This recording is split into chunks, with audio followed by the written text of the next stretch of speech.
Before the video begins, I want to thank you for helping me reach 500 subscribers. Your support is greatly appreciated. If you like this video, please consider liking and subscribing. Also, the stories in this video are by KillerOrangeCat. You can find their channel on YouTube by the same name. Link is in the description. If you would like to send me your scary stories or ideas for a true crime video, please send me an email. Email is also in the description. Now, on to the stories. When I was growing up and living in the suburbs, it was always my plan to move into the city when I was old enough. I didn't learn to drive a car and took trains and buses everywhere that I went. There didn't seem to be any point to having a car and living in the city when all having a car would do is cost you even more money and difficulty for parking and such. Things weren't really great at home with my parents. They were the sort who said things that made you really believe they wanted their kids out of their house as soon as possible. They didn't encourage me to go to college or anything like that, and I didn't ever make plans to do so. My life basically had me moving out when I was forced to, and then probably working at a fast food or retail job for a long time. I graduated a semester early simply because I could, so that also meant that since I wasn't going to college, I had to start looking for a place to live. The semester finals were over with in January, so that is when I would start looking. I lived outside of a large northern city, so the winter was going to be very rough, and it was going to be difficult to be looking for a place to live in the city. I had a job working in the suburbs. I was going to do the opposite of what most people did. People tended to live in the suburbs and work in the city. However, I had seen the fast food and retail places in the city, and I had no desire to work there. So, I wanted to live there, but I planned on keeping my job in the suburbs. Plus, going backward against rush hour on the trains would be a pleasant experience. I immediately found it really difficult finding a place to live. I was an 18-year-old high school graduate with no credit history or living references. I didn't want to get a roommate. I wanted to find a studio apartment and live by myself. This made finding a place even more difficult, but I kept looking for a place. I had an appointment to look at a studio in a building a little further north than I wanted to live. The building was also very old and in a not-so-great part of town, so I wasn't really sure that I wanted to live there. However, I told the building manager that I would think about it and that I would get back to him. At that point, it was dark outside, it was very, very cold outside, and it had started snowing when I began walking back to the train station. I was trying to save as much money as possible for moving, so I didn't take a bus back to the train station. It would be a bit of a walk, but the cold and the snow didn't bother me at all. Since I was pretty far north in the city and it was snowing pretty hard outside at that point, there weren't a lot of people around. It was one of the reasons I had considered not wanting to move there, because I wanted to be around people. I walked under the tunnel that was before getting to the train station, and there was some guy who was leaning up against the wall under there. When he saw me, I could tell he was going to say something to me, which made me uncomfortable. I didn't like when people I didn't know on the street talked to me. Well, I thought he was going to ask for some change, and I would have given him some. I had my hand in my pocket in order to get some. However, the guy asked me if I wanted to buy some weed off of him, and I was caught off guard. At the time, I didn't smoke the stuff, so I made an awkward comment, turning him down. It seemed like my awkward comment offended him, though. He got really angry at me really quickly and started accusing me of disrespecting him. I tried to ignore him and just went on my way, but that only seemed to make him even angrier at me. I was beginning to get scared and just wanted to get up to the train station. The drug dealer demanded I stop and come back to him. I really thought that the best thing I could do was just ignore him, but I was really wrong. That only got him angrier at me. The guy grabbed me from behind, shocking me, and pushed me up against the wall of the tunnel. It was then that I realized that he had a knife on him. He held me against the wall with the knife, talking about how I disrespected him. I denied doing so, telling him that I only wanted to get to my train and get home because it was so cold outside. However, that didn't seem to convince him, and he was seriously angry at me. I don't know what I would have done if suddenly 3 people turned the corner and were walking under the tunnel. The drug dealer very quickly hid the knife back in his coat and moved away from me. He actually took the moment to move toward the 3 men, I assumed to try and sell some weed to them or something. I knew I was thrown a lifeline, and I took it. I quickly moved out of the tunnel and up the stairs to the train station. I went inside the small station which had an attendant, so I was relatively sure that I would be safe there. When the train eventually came, the drug dealer was on the platform watching me. I thought he was going to get on the train too, but he didn't. However, he watched me as I sat down at the window and showed me his knife as the train sped away. Needless to say, I didn't take that apartment. After my parents got divorced, I really disliked being with my dad. My dad and mom still lived in the same neighborhood, although not really close together. I spent most of the time with my mom, although I had a room at both of their houses. My dad had gotten really depressed after the divorce. He spent a lot of the time that I was with him drinking and not really paying too much attention to me. I only spent the occasional weekend over at his place and only when he insisted on it. And since I was spending Christmas with my mom, he insisted that I spend the weekend before Christmas over at his place. So my parents arranged that. I was 10 years old at the time. I think that's important to know if you are to understand some of the decisions that I make in this story.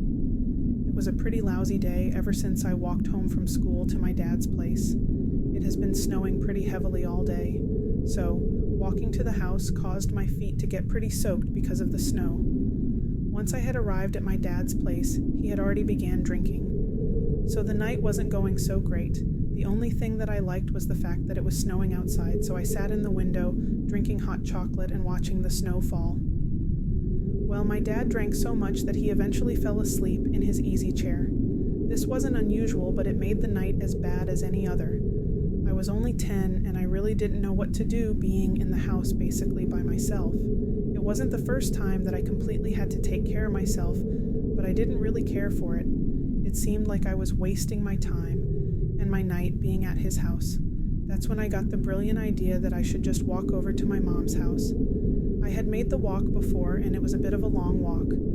I also wasn't supposed to be out so late at night.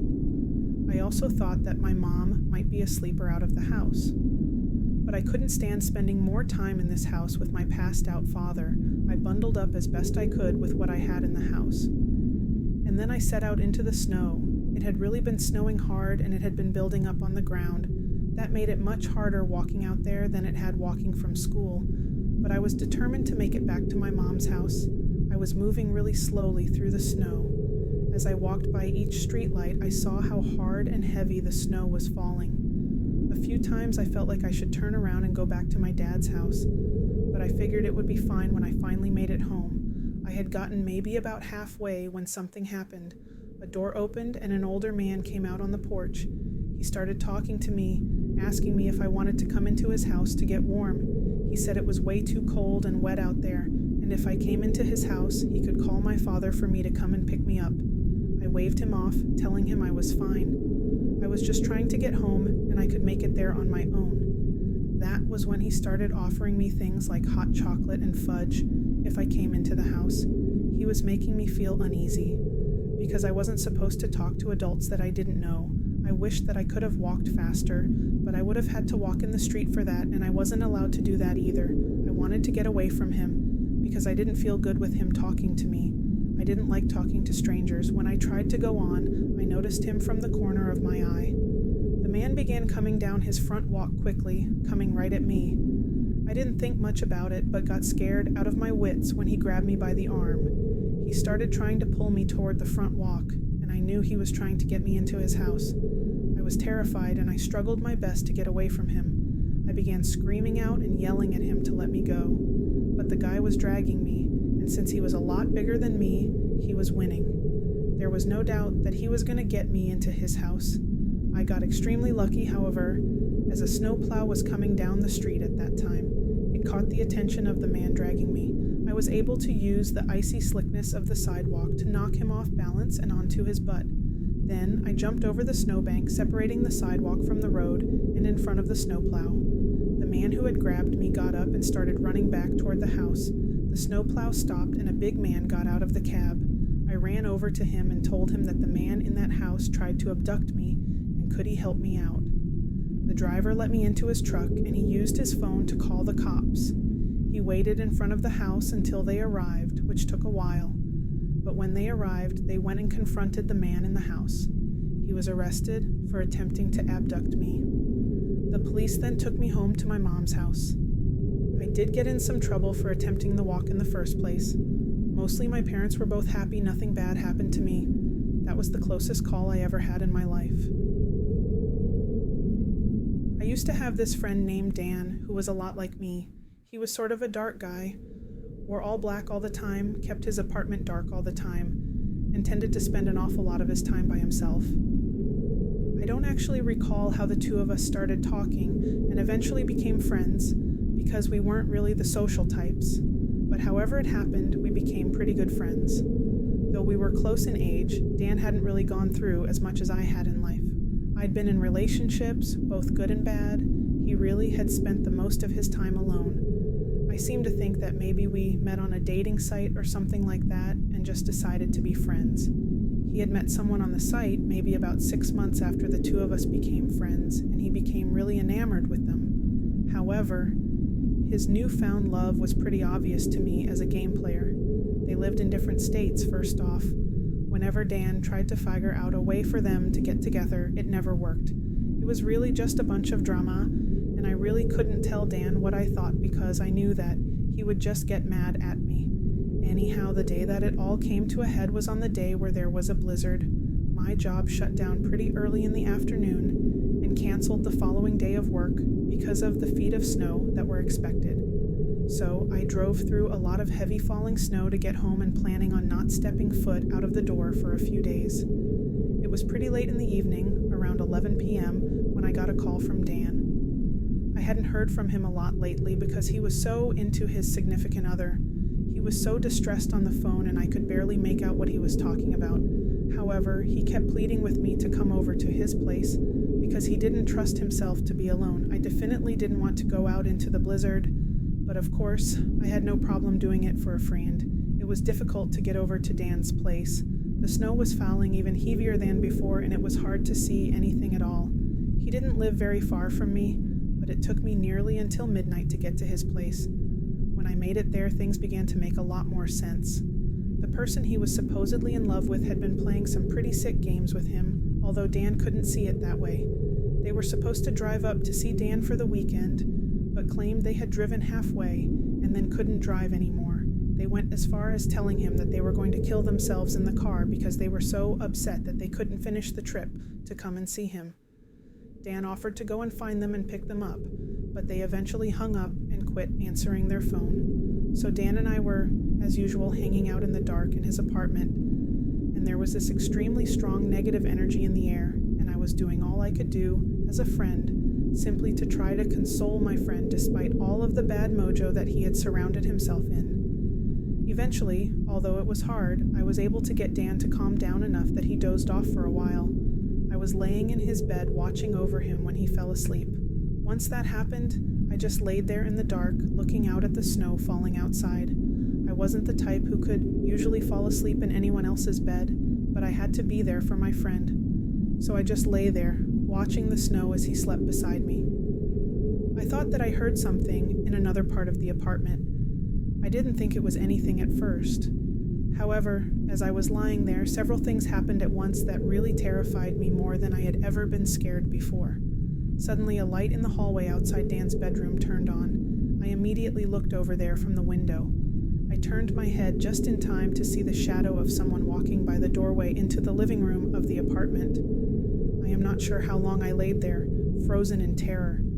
Someone had broken into Dan's apartment, but I couldn't figure out how it had happened, and I didn't know how to handle the problem either. Dan woke up and was groggy, asking me if I turned the light on. I told him no, and that I had been in the bed the entire time. I thought someone was in the apartment, and that I would go and check it out. The light suddenly turned off. I am not sure if it was because everything that Dan had been through that night, but he immediately decided to take care of the issue. He got up, walked out of the room, and turned the hallway light on. Then, he walked into the living room, and he was gone for a little while. I was breathing heavily as I waited for something to happen next. I expected to hear some sign of a struggle or some kind of violence. However, I didn't hear anything at all, but it was nerve-wracking waiting. Finally, Dan came back to the room. He turned the hallway light off and then came into the room and sat down on the bed. After a moment, he told me that not only was no one in the house, but the bolt on his door was locked. That meant that if someone had been in the apartment, they couldn't have just left because they couldn't lock the bolt once they had left. I think if Dan hadn't seen the light turn off after he had woke up, he might have thought that I had turned the light on, but he witnessed it turning off and was just as confused as I was at first. However, after we allowed ourselves some time to process it, and after Dan realized that his significant other had just been playing him the entire time, he recognized that there was a lot of negative energy in his apartment that night. So, he thought that perhaps that negativity had manifested into something supernatural. I don't know how I feel about that. I mean, I saw the shadow of someone walking into the living room. I was sure that someone had to have been in that apartment that night. I even wondered if they possibly may have gone out through the balcony somehow. However, there were no footprints or anything in the snow there. Neither of us had any real idea of what we witnessed that night. But whatever it was incredibly scary for both of us.